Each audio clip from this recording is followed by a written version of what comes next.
The last but certainly not the least point I want to talk about. Very, very important. Everybody living in abroad who migrated from overseas has gone through this. You feel it.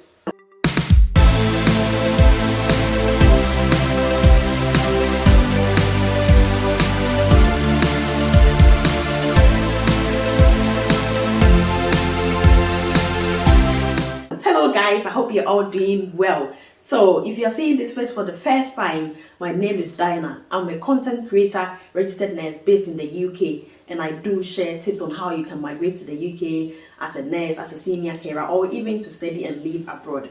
So today I've got a special guest with me. She's called Rebecca. We've done a couple of videos together. If you check her channel, you see that we've done so many videos together. She's also a registered nurse who migrated from Ghana. She's currently practicing in the UK. Both of us have been here for a while. We've been in the system. We've worked in so many other places. She's worked in the care home. She's worked in the NHS.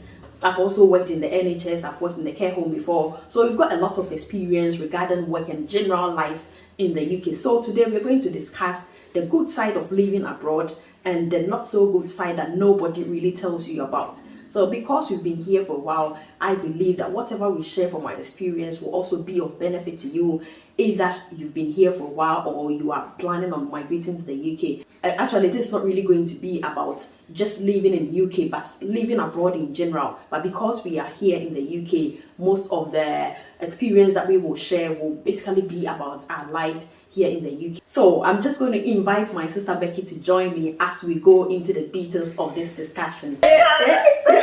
Living abroad in general, I would say it's not really a bad thing at all. So we cannot actually talk about just the negative or just the positive. We're just going to share our opinions, share our experiences, and I hope this will actually be a form of inspiration to somebody. We will just first talk about the good side, of living in the UK. So the good side for me, I think it's easy for you to get a job, okay? Either as a student, as a dependent, as a skilled worker.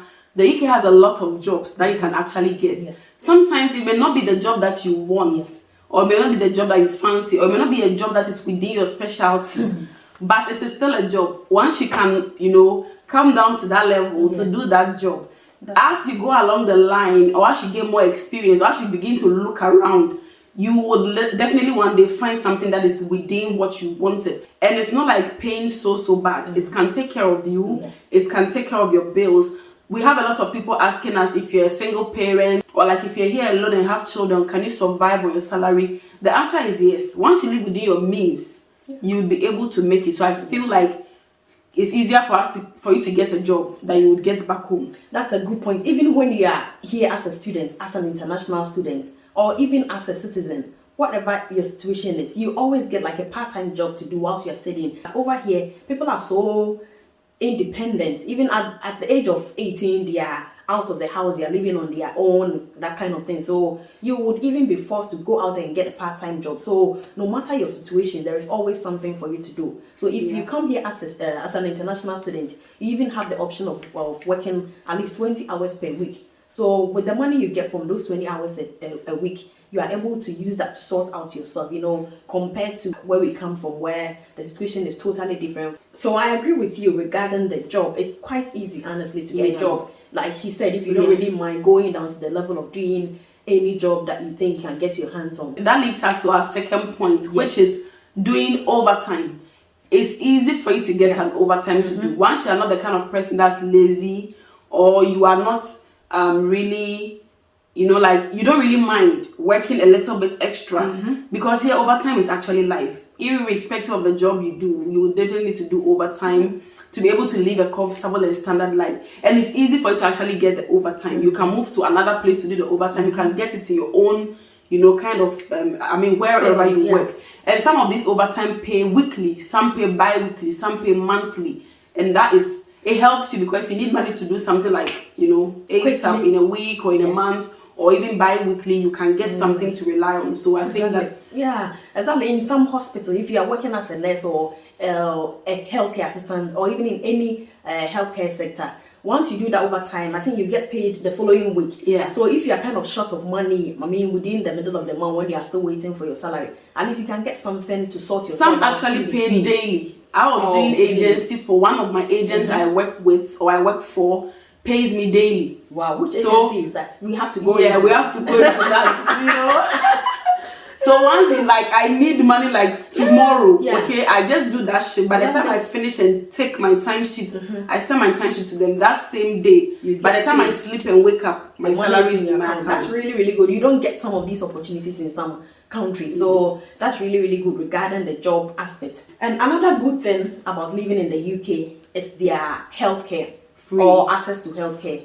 It's basically free. Unless maybe you decide to go to the private hospital to pay for your own healthcare.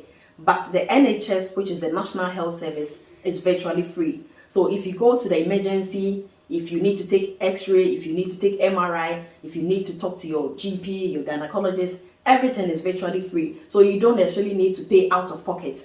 Although, as part of your deductions in your salary, you pay national insurance, which goes towards some of these things, but then you don't necessarily pay out of pocket. Because if we were to be paying out of pocket, I bet you some of us would not even be able to pay for anything. It's very expensive because when you come to the UK, let's say on a visit visa or on any kind of visa that you are not a resident, and you first can go to the hospital, NHS, and they are going to charge you. That's thousands of pounds. But if you're a resident, if you're a citizen, it's absolutely free. Sometimes because it's free, there is a lot of pressure on the system. And getting even appointments can take a little bit of time. But it's very standard. Once you get the treatment, it's very standard. People do big surgeries. And one thing I like about this country is how they manage conditions like stroke and heart attacks. If I say it is prompt, I have worked in A&Es for a while. Even before the patient gets to A&E, we already know everything that the patient is coming with. And we are ready. Our resource room is ready. Oh my goodness. We shock the patient. We do everything. Like everything. People don't die easily. No. Every life is accounted for. And it's very difficult to see somebody die. Because the paperwork you will do, you want to avoid it. So the standard of care is really top good. notch. I remember, let me just share this experience. I remember working in a gastro medical ward on a night shift. I was doing my medication and then all of a sudden I heard a bang and then there was this patient who was suddenly falling and had a cardiac arrest. I rushed and then I called the emergency. So within 5-6 minutes, like a troop of medical personnel coming in from sometimes you think they are standing behind the door. Exactly. Within the next 5 minutes, there were troops of emergency critical care nurses, the outreach team. Within the next minute, they were all there. I mean, if they really have to save you, they will save you no matter what. They will do everything in their power to save you. So, like you said, people don't just die randomly like that. They will do everything in their power until they feel like there's nothing else they can do. Otherwise, definitely the healthcare system and access is very, very. Another point is the free education, at least up to before university. Is free. So from the age of 5 years till the time you get to university, education is absolutely free. You don't need to pay if you're in the public schools. Which is very good. And aside that too, even when you get to university, possibility of you getting scholarship is easier. Really high. It's high. It's very easy for you to get scholarship in the university. Sometimes you can get up to 100% scholarship. 50%, 70%, 30%, which I think is very, very good. Really good. And also there are some benefits like child benefits, universal credit, disability allowance. If you have your ILR or you have your British citizenship, it's easy for you to get all these benefits that we've talked about, which I think is easy. When you're on residency, you don't qualify yet. But when you get your ILR, that's after 5 years, which if you're using the 5-year route or 10 years, if you're using the 10-year route, you get access to all of these things. Now we'll go on to the not too good sides of living abroad. There are some things that are ugly truth that nobody will tell you. But obviously, I always say that the advantages outweigh the disadvantages. As far as you strategically position yourself, okay, you enjoy more of the advantages and avoid most of the disadvantages. Some of them are avoidable. You can actually avoid them. So can you share some of your experiences that you've had, living in the UK, that you will say is not so good about living abroad? Oh my goodness, this very one that nobody can change. Nobody can change, okay? And I'm saying this because I'm a black girl. It's the bipolar weather. The weather does not smile with anybody. And even the English that are in the system already, they even complain a lot. Sometimes I don't meet you, they're like, oh, today is freezing cold, you know? Oh, today's been raining. I remember one guy came to do delivery and I was like, oh, it's raining today. He said, no, it's not raining, it's pouring. So they themselves, they complain about the weather. It's something nobody can change. So, I mean, you just have to deal with it. You just have to dress appropriately according to the weather, and then you'll be fine. Another thing that is not so good about life or living in the UK or living abroad in general is the social life. So if you happen to be here on your own without your family, either as a student, as a worker, it's boring. Oh my God, it's so boring, so depressing. So it's more like you coming home from work and then it's just straight to your room. So it's just you and your computer, your phone, and then like talking to your family. That's it. Even if you're living in an apartment with other tenants, you hardly get to talk to each other, like we are used to back home. People mind their own business. So even if you're living with them, they come to meet you in the kitchen. Hi, how are you? And I was living in a shared house for 9 months. We were 7 people. We were like ghosts. We were like this. No interaction. No interaction whatsoever. Good morning. Hi. Hello. How are you? Hi. That's it. They don't say anything. They don't really engage you in any conversation to even make you feel like they want to be friends with you and all of that. So it can be so depressing. You have to be self-motivated. That is it. Find things that make you happy and get into a community. So a community is like people from where you come from. Every place or every town most of the towns has it like that. Or even a church, a religious organization. With that one, you can see people to talk to. And because you have a common goal, or you are people from like the same origin or similar background, you kind of flow. Otherwise, you'll be very, very desolate. You'll be very detached from everybody, and it's not good for your mental health. No. Imagine being on your own throughout the whole winter with no family members to talk to. No. You get home from work and it's just you and your phone. It can be so boring, so depressing. So try as much as possible, make good friends. Good friends either at workplace, at church, and then you can just have some kind of like social activities.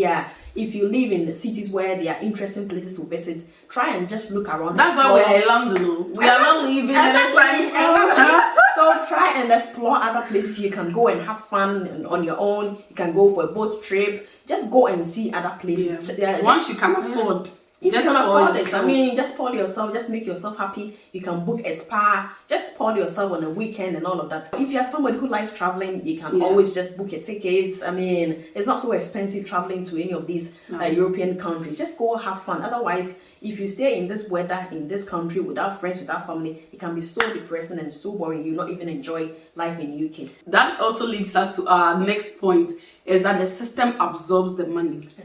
If you are not careful and very disciplined and you are carried away with doing these things, the system will take back the money, okay? So you make the money, yes, but the system will take back the money because apart from the fact that you pay very high tax, the UK system is based on tax. So apart from the fact that you pay huge sums of tax, your food is taxed, your fuel is taxed, your car is taxed, your road is taxed, like every basic thing is taxed. So the money goes back into the system, plus you want the good things of life, you end up spending.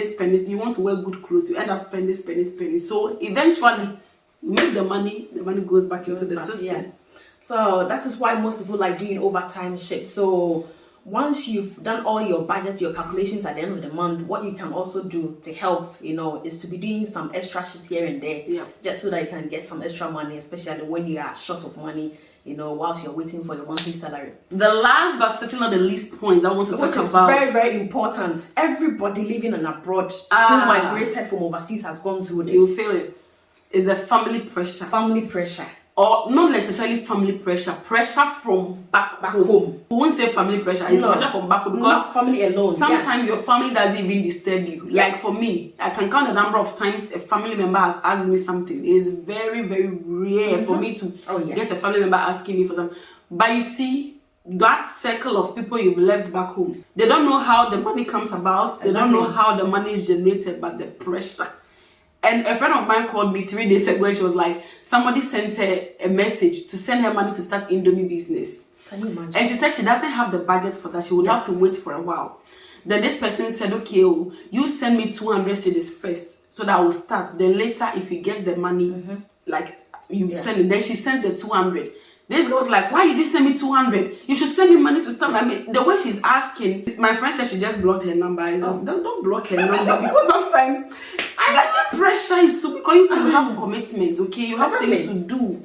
You have your own family to look after. So you just have to be wise about your money, take care of your money, and I mean, do good. If they ask you, do good. But If it's not only you every have it. request. Some things are not necessary. Listen, somebody called me and told me to buy her an Apple Watch. Imagine. That time, me, even I don't have Apple Watch. Just imagine. Can you all of it. imagine? So the Some family will ask you iPhone 14 Pro Max. Listen, me, I just bought a Samsung Z Fold, but somebody is asking for iPhone 14 when Pro you Max. are not even yourself using iPhone. I don't You use see? an iPhone. So if you don't take care, you will live for people back home, and you yourself, you cannot even treat yourself. No. So sometimes it's just, I mean, It can be too much. It can be too much. So you just have to know how to deal with people. Otherwise, you will end up living here, but then working for people who are back home. Sometimes you go to the shop and you see a dress, you feel like, oh, this is so expensive. Meanwhile, somebody can call you from back home and you can send them huge sums of money that you will not even spend on yourself. So we are working so hard over here, and I think it's high time we actually realize that and actually look after ourselves, enjoy whatever we are working for to the fullest, and not live for people. Yeah. I think we'll draw a curtain to this video. Yes. I hope you relate to most of what we've discussed. If you are living abroad, either in UK or any part of the world, and you've got family back home, I believe you actually relate to most of the things that we've discussed. If there's anything you've also experienced that you wish to share, please don't forget to put it in the comment section. And please head to Becca's channel and subscribe to her channel. Please share all her videos. She's got wonderful content on her channel. We live some few minutes away from each other, so we are always like running around. We are just London girls. We are just running the town, you know. We are just running the town. So we will definitely come your way again with another wonderful content. If there's anything you think you want us to meet and do a video about, we are more than happy to do that. So until we see you guys again, it's bye-bye.